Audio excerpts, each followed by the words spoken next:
Hello everyone. So far we have studied about the periodic table, classification of elements in the whole periodic table, the periodic properties, and we have also seen few problems how to solve the questions that can be asked from that topic. Now let us enter into chemical bonding. Before this, let us raise few questions and let us get into the topic. We have seen that in your lower standards in the 9th class, atoms, molecules and chemical compounds topics, you have seen that few atoms they combine to exist as diatomic or triatomic or compounds. Molecules are in a compound form. Like if you take the example of oxygen, if you take the example of nitrogen, or if you take the example of this air is a mixture of many kinds of gases. Air consists of nitrogen, oxygen, carbon dioxide and other gases, that is zero group element gases. So why do these nitrogen atoms combine and they exist as nitrogen molecule, diatomic molecule? Why oxygen exists as diatomic molecule? Why not other atoms they combine? Why don't they combine? If you take lithium, if you take sodium, they'll be existing in a monatomic form. But if you take, they doesn't exist individually, but they'll be reacting vigorously with other elements. Why do few atoms of the elements react very vigorously, whereas why others will take some long time or they take energy for the reactions? So all these are the questions that will be arising in our minds whenever we go through chemistry topics, right? So in this chapter, while going in detail, all these doubts will be clarified. And also you will be having one more doubt. When atoms of different elements combine, when the atoms of a particular element and other atom of particular other element, they combine and they will be forming a molecule. In forming that molecule, the atoms will be following a particular ratio. Either the atoms they will be in a 2:1 ratio or 1:3 ratio. If you take the example of water molecule, the chemical formula of water is H2O. It is not HO or it is not HO3 or it is not H3O or it is not H4O. Why it is H2O only? Why not it is some other thing? Chemical bonding. See, let us take two atoms. An atom A, this is an atom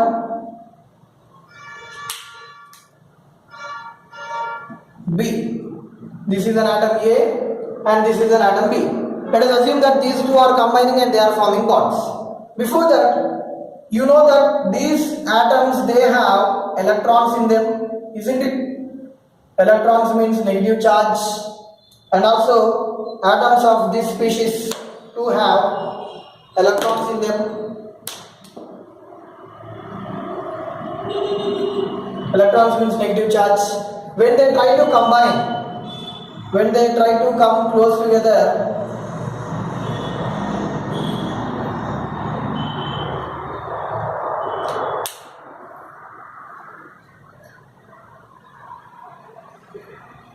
see here, this electron and this electron, definitely you know that like charges they repel. So here electron repulsion will be there. At the same time, here this is positively charged nucleus plus and this is also plus. There also a repulsion exists. Still, even though there is a repulsion, why are they combining? Why these two atoms? Let us assume that there is a bond has formed clearly. Okay, or you think that these two are nitrogen atoms. N. Okay, so one nitrogen and one nitrogen they have combined and they have formed N2 molecule. So even though this nitrogen is having valence electrons in it, even though this is also having electrons in it, why there is no repulsion between those electrons? Why they have combined together? For this, in order to understand this, you need to know that there will be the attraction between the electrons of this nitrogen and the nucleus of this nitrogen. Okay, when an atom's nucleus come close with that of the other atom, the electrons of other atom will be attracted by the nucleus of this particular atom. Therefore, okay, see, this nucleus is going to attract these electrons. This nucleus is going to attract these electrons. When this attraction is dominating, then those two atoms, they combine and they form a molecule, a stable molecule, right? And also you know that these electrons, they face repulsion, and the nucleus also going to face repulsion. When the repulsive forces are dominating, then they are not going to combine. You should note these points here. When attractive forces dominate,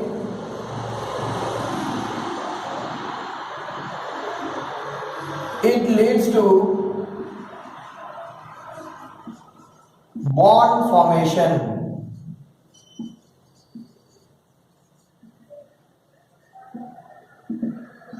Okay, the bond, when a bond will be formed when the attractive forces are dominating. When attractive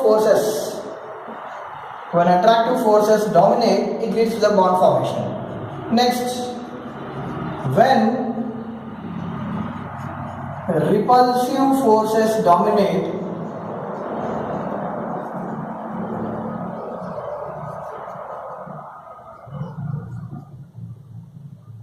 it keeps atoms away. That means no bond formation.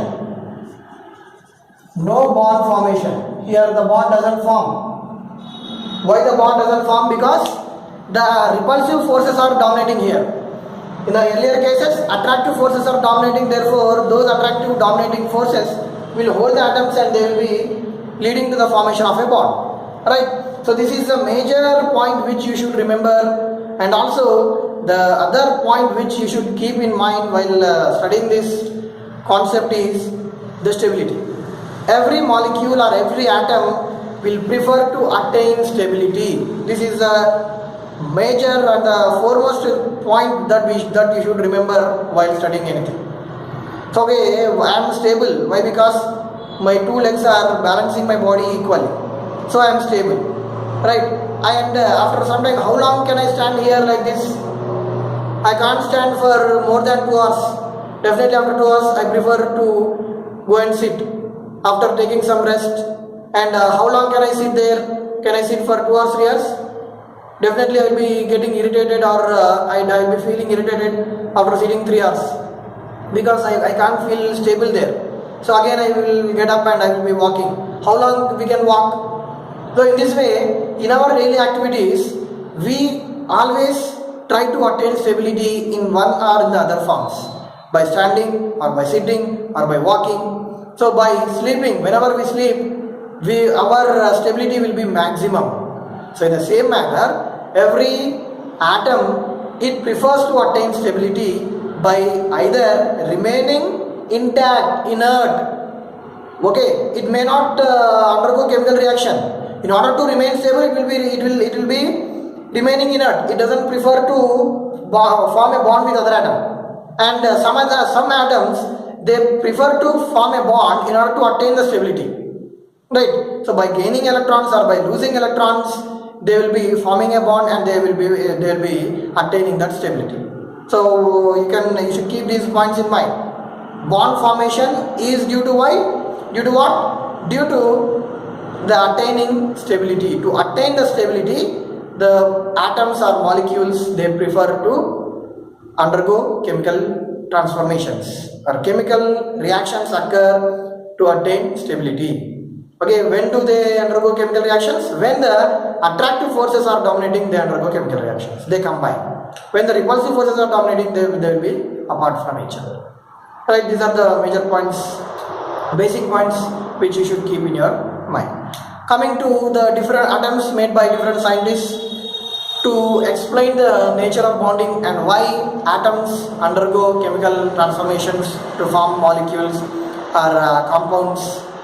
Why do they undergo chemical combination? Why do they form bonds? So among them, One of the prominent was Humphrey Davy. He is a chemist, professor in Royal Institution. He carried out various experiments. Among those experiments was carrying out electrolysis of fused salts.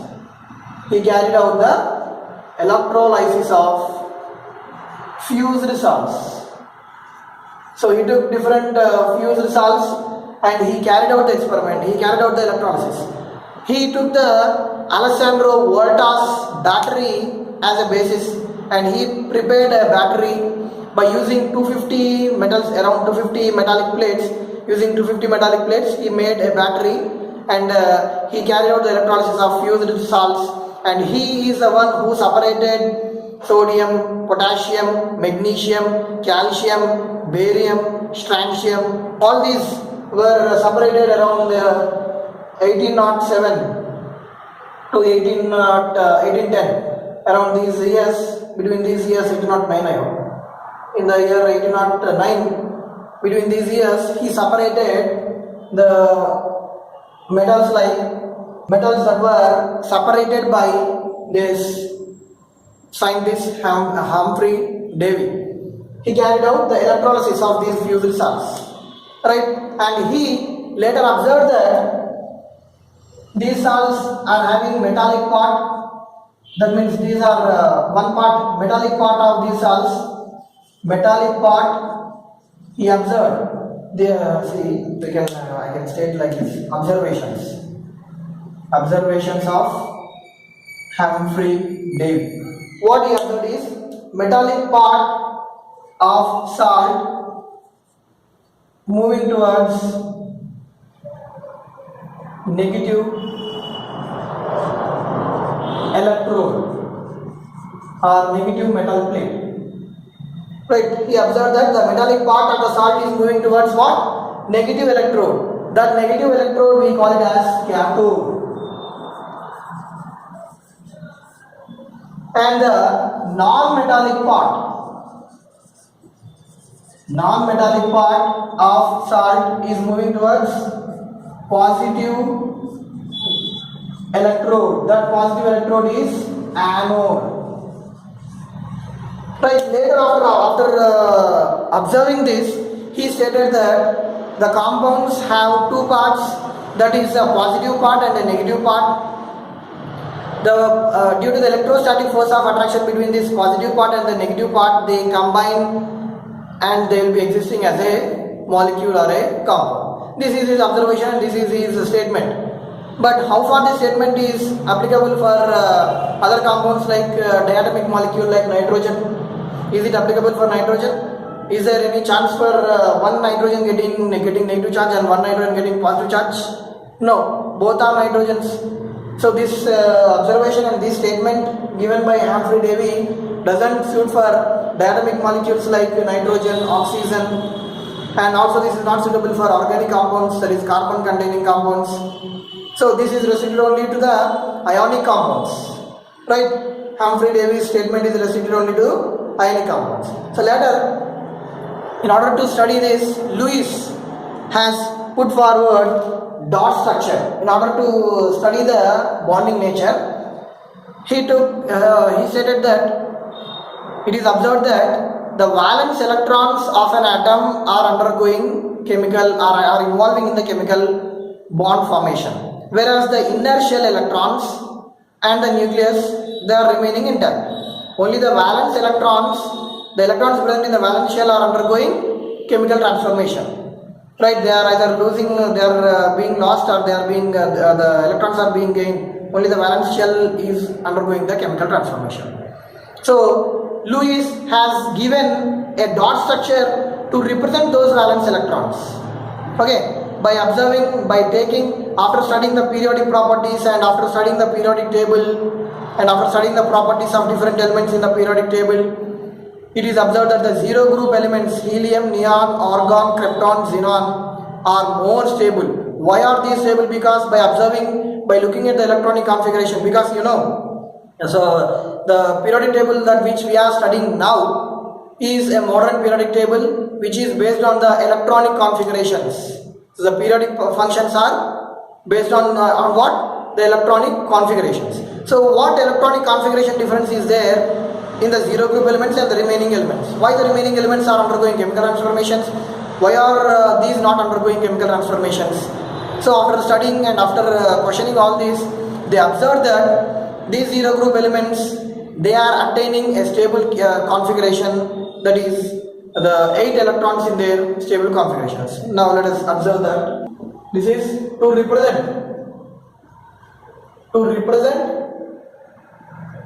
valence electrons. Valence electrons in an atom.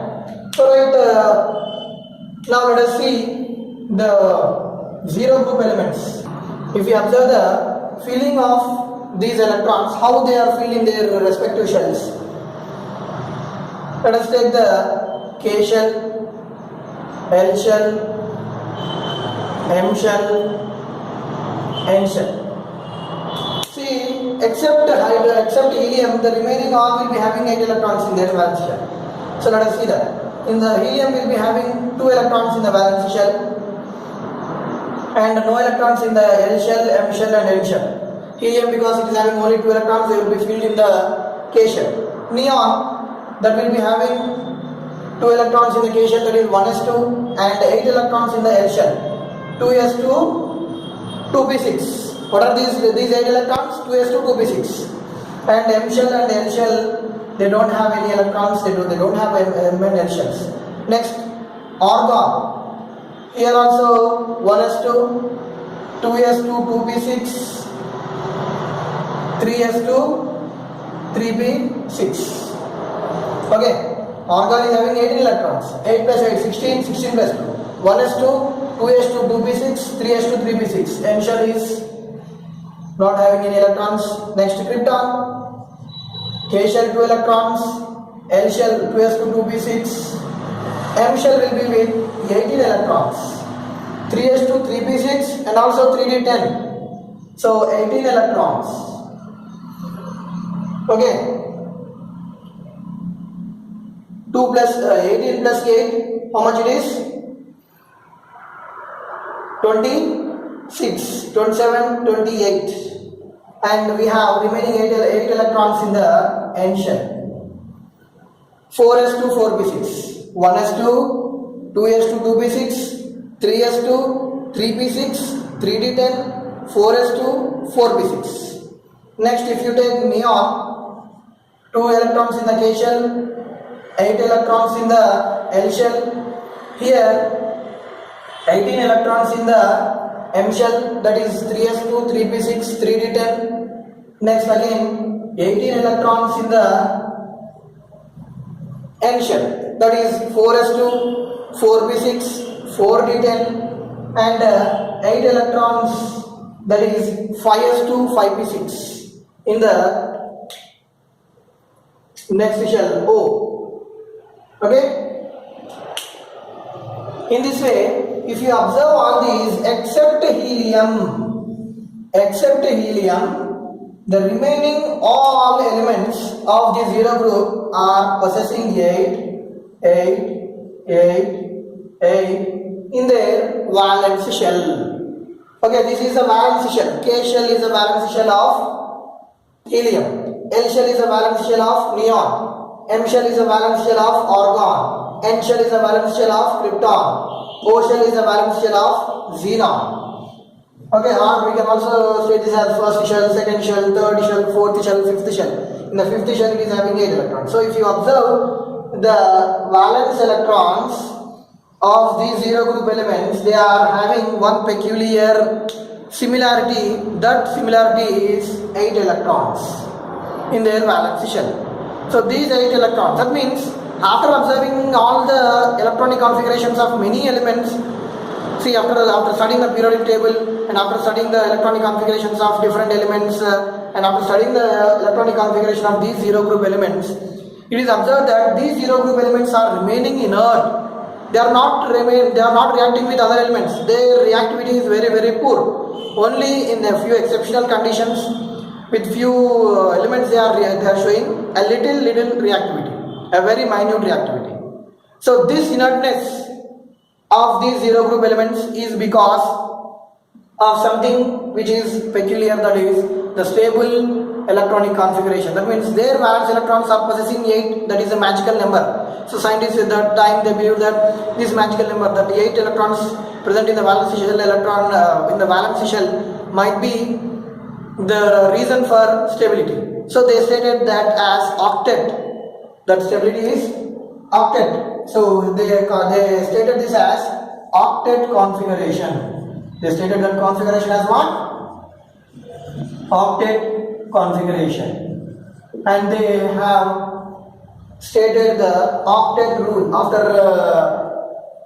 considering this octet configuration, which is NS2 NP6, 2 plus 6, it is 8. So they observed that the stability, reason for the stability behind these zero group elements is because of the octet configuration. That is their conclusion.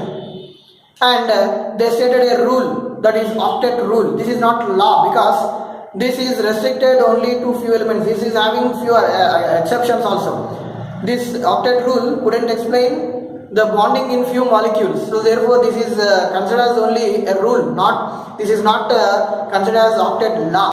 Lewis, he started giving a structure, he started giving the valence electrons, he started representing or showing the valence electrons present in an atom. Earlier we have stated that an atom's inner shell electrons and the nucleus doesn't participate in the reaction. Only the valence electrons are going to participate in the reaction. So to show that valence electrons, Lewis has proposed a dot structure.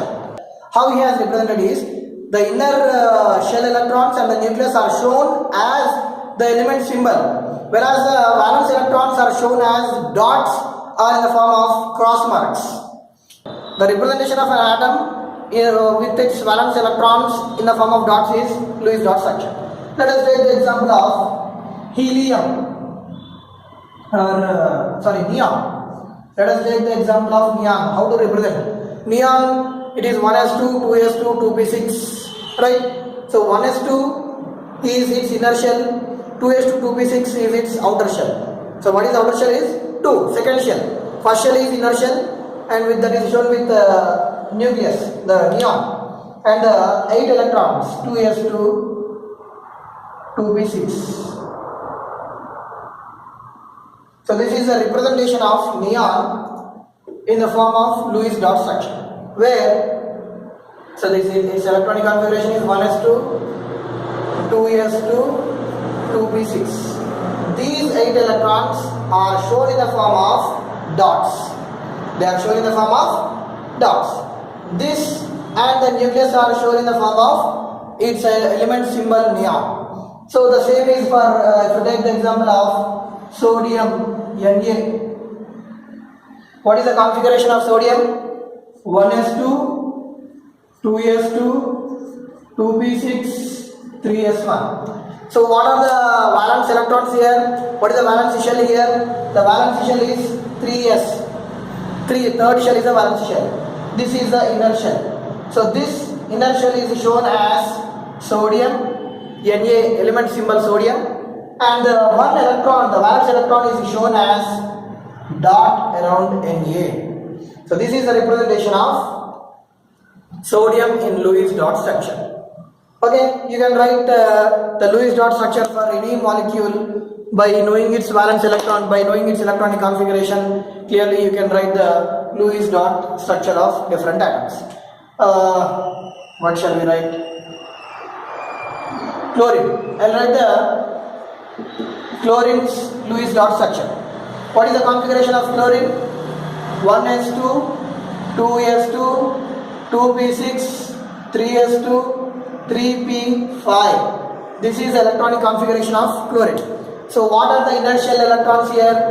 So these are inner shell. 1s2, 2s2, 2p6 are inner shell electrons, and outer shell is third shell. Third shell is outer shell.